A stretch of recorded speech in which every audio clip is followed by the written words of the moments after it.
Hello, this is Anthony. Let's walk and talk. So today I'm out walking a path in Ecuador. This is one of those paths that used to be a former rail line. I've seen these in a lot of countries where the train doesn't run through here anymore, so they converted it into a bike path and a kind of a walking trail. And whew, tell you what, this one, the views off of this one, as you can see in the background, they rival anything and everything of the locations that I've walked in the past that have done the same thing and converted the rail lines to the same thing. This is spectacular. But today what I want to talk about is several months ago I did a video. I felt called on the spot actually to create a video on a parable of what I call the mansion of life. And I talked a little bit about the mansion of life and how it applies to just different aspects of one's journey through life. And today I'm going to go back and I'm going to reference that. And then what I may do is I may try to link that video in the bio so that if you haven't had a chance to see that video, you can kind of go back and view that one. But what I want to talk about today is the mansion of life, and I want to talk about as different ways that you navigate the mansion. And the purpose of this video really is to allow some perspective for you on your journey in terms of how best to use this parable and how to apply this parable to your life. Because you see, on this journey, really one of my intents is to do is to allow you some different perspective on your life to help you to navigate your life better and to help you to find different ways to help yourself grow and evolve as I have and as I continue to do while I am on my journey. So today we're going to talk about, in terms of the mansion of life, we're going to talk about how to navigate the rooms and why it's important to understand how to navigate the rooms. Because what happens is when we look at our life, things change and evolve all the time, right? So every day, you have differences in how you perceive things. What do I mean by that? Well, like for instance, sometimes you're in a relationship and you see that relationship beginning to evolve, whether it's growing closer or further apart. You're in jobs. You may be in a job that you're loving and you're seeing yourself grow in it, or you may be in a job where you're finding yourself being stagnating, being held back, and not really allowing you to fulfill what your true purpose is. And so, the parable of the mansion of life is really meant to help us to better understand where we're at on our journey through life, and then how to better navigate from one aspect into the next. You see, the mansion of life, when I brought it up, for me, has no doors, and I talked about this in the last video. It's almost like when you go into some of those old mansions or castles where there's a clear distinction between one room and the next, but there isn't any sort of you can see what the portal where the portal is, but there's nothing separating you from seeing into or the possibilities of what's into the next room.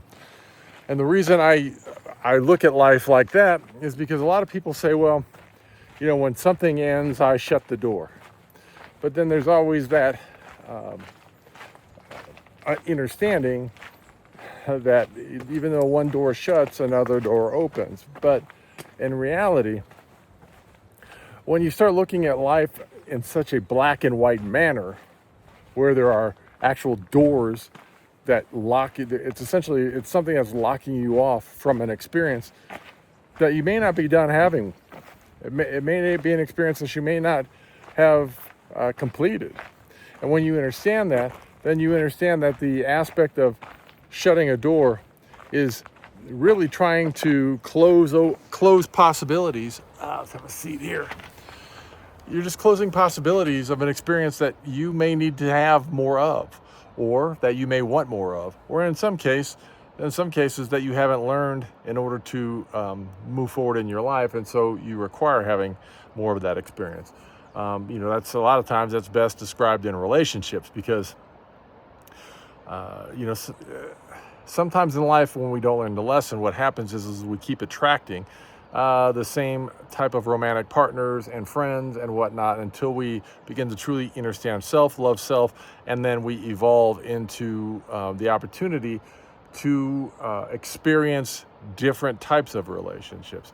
You see, it doesn't really matter, and this is one of the, I guess I would say, advantages of having traveled to so many countries.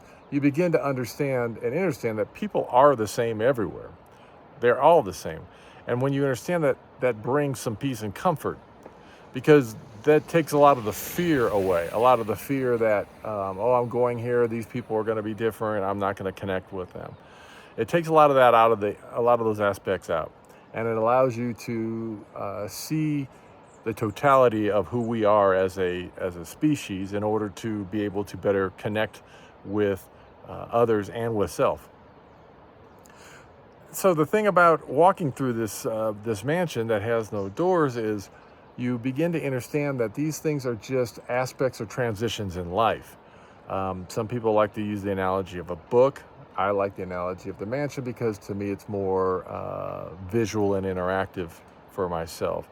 Meaning, I've been to a lot of these large castles and palaces.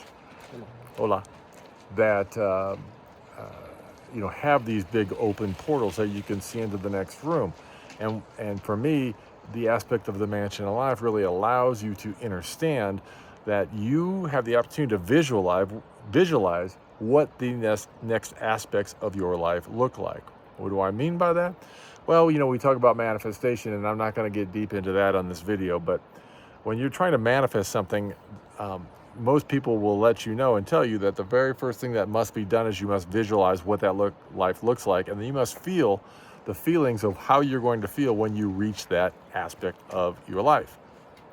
So when you begin to understand the mansion of life and you're walking from room to room, what you're doing is you're actually able to see into other rooms, and you're actually able to see what aspects of that new room or the new experience in your life that you potentially are going to have or could have, which opens up the possibilities. Now, the thing that I find interesting about as you walk through through the mansion of life into these different rooms and you have these new experiences, it never ceases to amaze me how, as people start to see and envision the other room, they hesitate to walk into the room, meaning most people we are all very programmed. We like consistency, and so we get into that consistency. Even if that consistency isn't fulfilling or pleasing, we like to stay in that consistency. And so we resist changing, even though the change is going to bring great benefit and beauty to your life.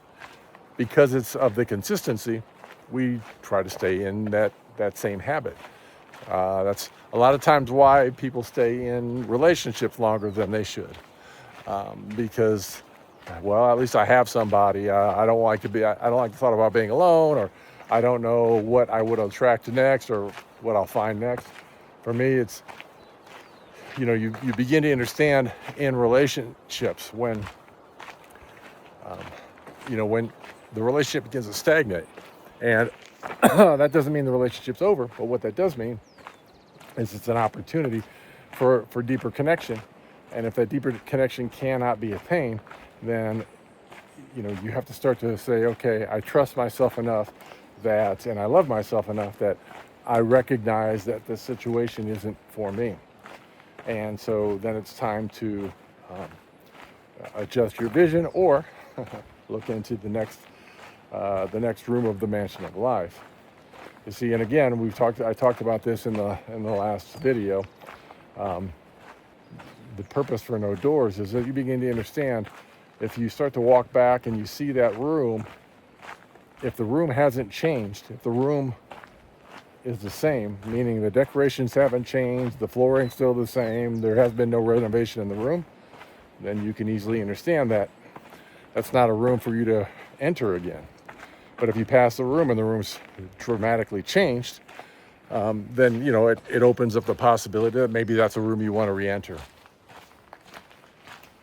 But what also I think is funny is, because we resist change, we get to that door, we can see the possibility on the other side. But what we do, well, what many people do, how about that? That's probably a better way to put it, is we resist going into the room. In fact, you might even, from a relationship perspective, see the possibilities of what you can have with a partner.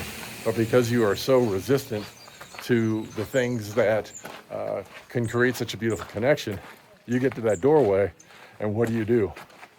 You grab onto the door frame, and even though the universe might be pushing you or pulling you into that room, you hold on to that doorway for dear life. Even though you see all the benefits that the new room brings, and all the new beautiful experiences and the magical opportunities that the new room brings, you'll step a toe in, but you'll hold on to the doorway. You see, this is part of what's important to understand and learn about the mansion of life. You see, until you are able to get to a point where you can truly accept that change needs to occur, and you can see what life can look like with that change, and then you can, and this is the most important aspect of it, you can embrace that change. Until you get to that point, until you can see the possibilities, either you'll stay in the room you're in, or you'll hold on to that door frame and you won't fully enter. But what say you? How do you feel about that? Do you think on your journey, is it easy for you to just step into the next room? Or do you hesitate like most? As always, if you enjoy this content, please like, share, and subscribe. I am truly grateful. And until I talk to you again, peace, love, light. Hope you have the most amazing day.